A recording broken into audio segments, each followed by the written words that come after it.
Up, we're welcoming on our stage Jason Hughes, General Manager at IC Markets, who will give us a closer look to the Asia's FX and CFD industry, now built on trust, technology, and transparency. Let's find out how payments, platforms, and partnerships are anchored in credibility and client experience. So, a warm welcome to Ms. Wong Mei Ling, who will lead this interview with Jason Hills. Thank you very much, our MC today. Good afternoon, everyone, ladies and gentlemen. This is my pleasure to meet you all here. This is Mei Ling, by the way. And let me quickly introduce the company IC Markets to every one of you, as well as my honorable guest sitting next to me, Jason. So, first of all, IC Markets is a globally recognized leader in the CFDs, chosen by both professional and beginner traders for more than 18 years already. And it is regulated across multiple jurisdictions. Well known for its execution speed, as well as pricing integrity and their client-first approach. This is really important. And IC Markets continue to set a high bar, the benchmark for great performance in global markets. So today, joining us is Jason Hills, the General Manager of IC Markets.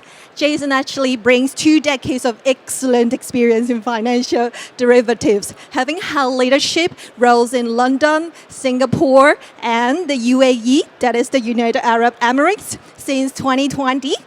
He has driven licensing and growth strategies under the ADGM, and now focuses on strategic expansion with IC Markets within the region. And today's topic is Beyond the Spread, Building Trust Technology and Transparency in Asian FX Markets. We'll explore how brokers can move beyond price wars to focus on payments, platforms, and partnerships, building trust that drives long-term growth. By the way, Jason, let me just quickly ask you the first question. Everyone's talking about spreads, bonuses, and leverage, but you often emphasize trust. Why do you believe that's now the true battleground for everyone else? Us? Well, thank you for the introduction. You made me feel very old. Anytime anyone referenced two decades of experience, I now start to feel my age. So it's great to be here. First time in Hong Kong since COVID. So great to be back visiting Hong Kong. Look, I think there's been a growth in the brokerage space over the last 2 decades since I've been working in it. We've seen a lot of brokers crop up around the globe in Europe and Asian hubs. When we look at the traditional space, it's sort of being focused on pricing, execution, low cost. But now as the market matures, clients and partners want to see credible counterparties from their brokers. So we're moving into a world that is driven more by regulation and ideally building long-term partnerships with the clients, but also the partners that are within our ecosystem.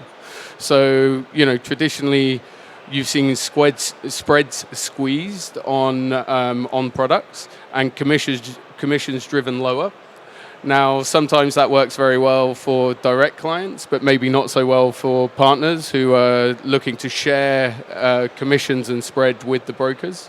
So it's getting the balancing act right between those different business lines. At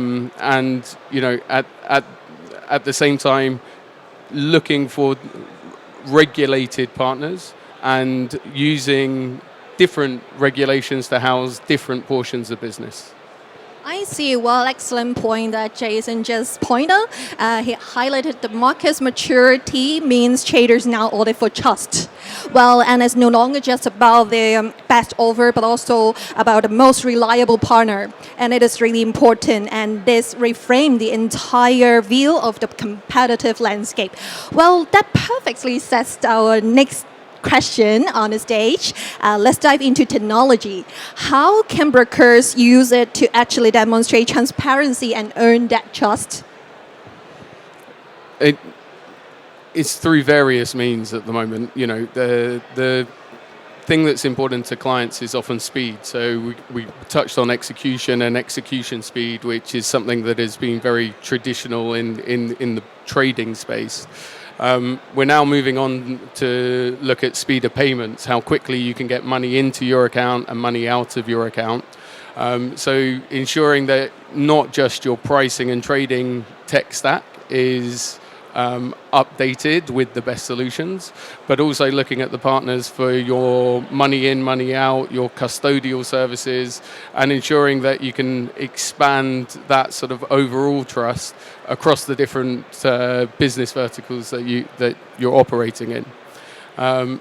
In addition, there's a big focus on different product sets coming through. So you're seeing a lot of brokers move away just from the derivative space and into more listed exchange traded products, be that equities or futures. With that comes different reporting requirements and a need to ensure that your tech for reporting is also up to speed and able to deliver what is required from a regulatory standpoint. So across the piece, technology becomes key. In addition, not only in the payment space, but when a client first comes to you, you need to do full KYC on them, get the right documents in, conduct the right checks, so that you can face off against regulated counterparties from a payment perspective, especially. So there's been a lot of focus in for IC, but for other brokers as well, of making that journey and that funnel as smooth as possible, and allowing clients to transact quickly once they come into your environment. You really have to dig deep and focus on their pain point and help them to solve their real problem. And true that now technology is not just for efficiency, but for auditing and disclosure. And the real-time data dashboard you really share about is a new standard for proving integrity, and it helps build trust. Today, our topic is beyond the spreads, right? So what are you really asking the industry to move beyond, and do you have any tips and any feelings about that? Look, I was just talking to one of our partners on our booth, and actually they're moving forward with their offering quicker than we can add it to the platform. So at times, because time to market for coding or development has been shortened, it's almost keeping up to speed with the partners that we have. There's a want for clients to get easy tools, easy to use tools, but have a level of complexity to them. That provides challenges from a regulatory standpoint, where you're looking at AI tools assisting people in terms of creating a trading strategy. That comes with its own set of regulatory concerns and frameworks that need to be considered before you push it into a live environment. On the flip side, you can see sometimes that AI can get used in malicious ways to sort of try and circumvent some of the controls that we put in place. So we also have to use it in a way to police the environment and our own ecosystem. And that's in, I guess, more standard IT security ways, but it also impacts on things like KYC and the documents that we'll receive. Sometimes now you can see attempts to change or adapt an ID, and we have to be prepared to spot that at an early point and deal with it.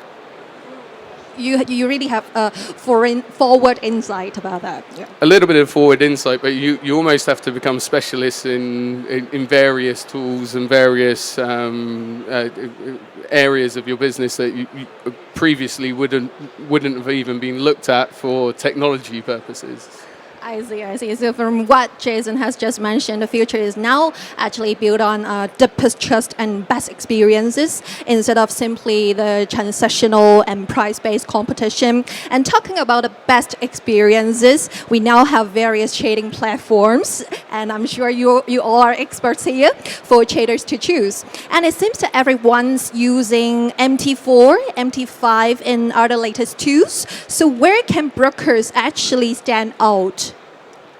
So over the last few years, you've seen, I think, from MetaTrader's own data, you've finally seen MT5 become sort of more utilized and used versus MT4. That's taken 10 years plus to actually materialize.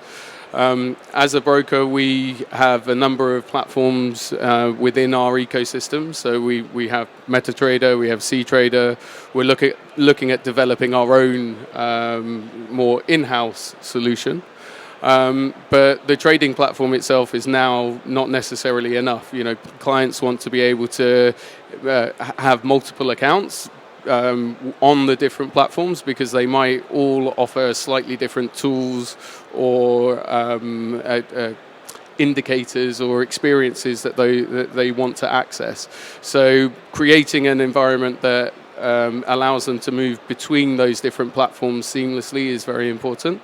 And then also how you add on your unique tools to that, be that through certain indicators or the partners I was talking about before, where they can allow clients to build AI-generated EAs, but we need to give them the window into our environment to do that. So it's coming up with making trading seamless, giving enough of enough choice within your own environment so that clients are not looking elsewhere in a very competitive space, and also trying to ensure that you're giving tools that will allow for successful trading, not something that is too complex so that it's difficult for someone to understand. That's true, because a lot of people, they heard about AI, but actually they don't know how to understand it or how to utilize it. So you provide a very clear and simple interface for them, right? Yeah, I think so. And you see it even in standard sort of talk about AI adoption and ChatGPT, people moving away from a standard Google search into that sort of AI world. And the way that you construct or almost discuss with your AI is subtly different to how you were interacting with Google, a few years ago. So there's a journey that's happening outside of trading, and it's how brokers can leverage on that and the understandings that happen there, but also do it in that controlled manner so that you are still regulatory compliant, you're not overstepping the mark from being an execution broker into the advisory space. Cool, excellent. That means the key takeaway from just now is to compete on ecosystem, a healthier and very smart ecosystem, not just on the software itself, and focusing more on the user experience, user journey, and creating emotional stickiness through seamless and tailored design for our target audience. So if the goal is building that seamless, trustworthy ecosystem, a key part is clear communication, right? If simple, direct, and very clear. Transparency often turns into walls of legal text. How can brokers simplify it? Because for me, as a layman, I can't understand very clearly about those legalization terms. I think this is something that's always tricky in a highly regulated space. So we try and overlay some of the legal jargon with simple FAQs and very basic stuff. The drive to being a more regulated environment is important, and I think that there are many different strategies at play from different brokers in terms of where they get licensed, and understanding what that means for the end client is sometimes a little bit unclear. So we have regulated entities in Australia, in Europe, Seychelles. We're going through a licensing process at the moment in the UAE, and it isn't necessarily very clear the different protections that you may get from the different entity that you may face. So we like to offer our clients choice, so we try and allow them to sort of determine which regulator they would like to, or regulated entity they would like their account under. but that's not always possible. You know, sometimes we have to make those decisions for them. The the best way to do it is just try and remove the legal jargon and try and pull out the most important points and make sure that's transparently put in a sort of a one-pager for clients. We can probably do it better. Most brokers can probably do it better than we do currently. But I think as long as we're trying to be transparent, that's one of the key points for us. So the thing is to make it simple. The key to make transparency instantly understandable through visuals and simple language is essential. If visual transparency is a new standard, the next logical step should be leveraging smarter technology. And that leads to our next question, Jason. What role will AI you just mentioned and automation play in Asia's next phase of brokerage growth, and do you consider AI a buzzword or a game changer? Look, for brokers have been using AI or machine learning for a long time to manage risk, certainly internally. What's happening now is a transition to allow those tools to be externalized a little bit more. For me, it's that sort of key between, as I said before, most brokers are execution-only brokers, so we cannot give advice. So it's understanding how those tools are advising and giving clients, strategic advice, and how we can still do that from an execution-only broker standpoint, but giving the assistance to support a client create a strategy that generates returns is a very tricky balance to be found. Everyone wants to go on and sort of say, should I invest in this, and get an AI response that says, yes, great idea.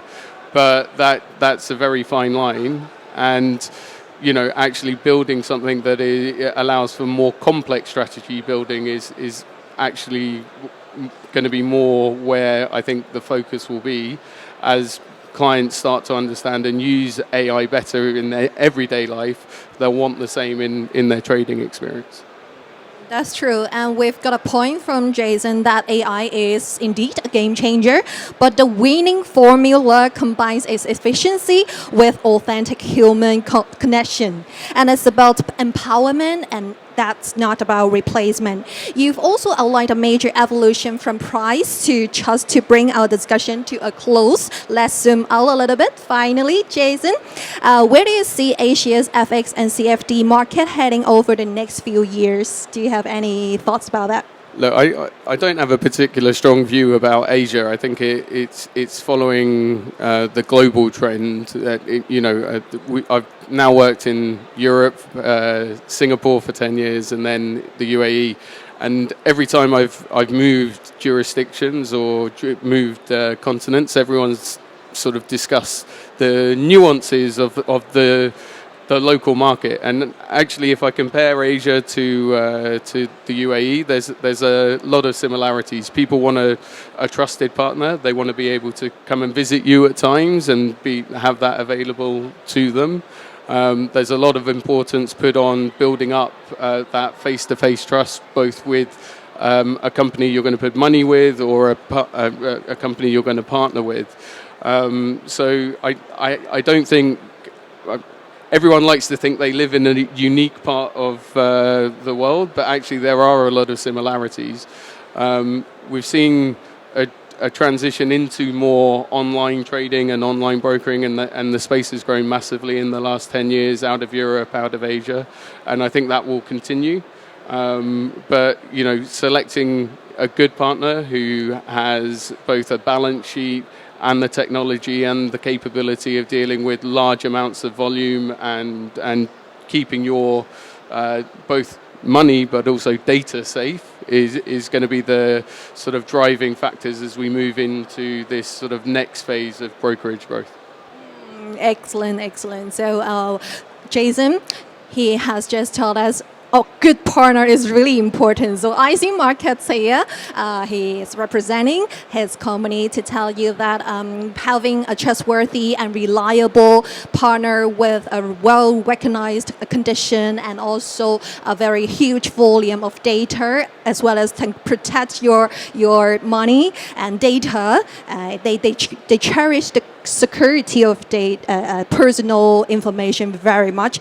So this is really, really crucial. To conclude, we've seen a powerful evolution from competing on price to competing on authentic partnership, from complex legal tests to official transparency, and from using AI as a buzzword to utilizing it to empower human relationships. And this is the maturity-driven future for Asia's market. And a profound thank you for sharing these valuable insights with us, Jason, just now. And thank you very much for your attention. And let us know if you have any questions. Go straight to IC Markets booth and get more information. Thank you very much.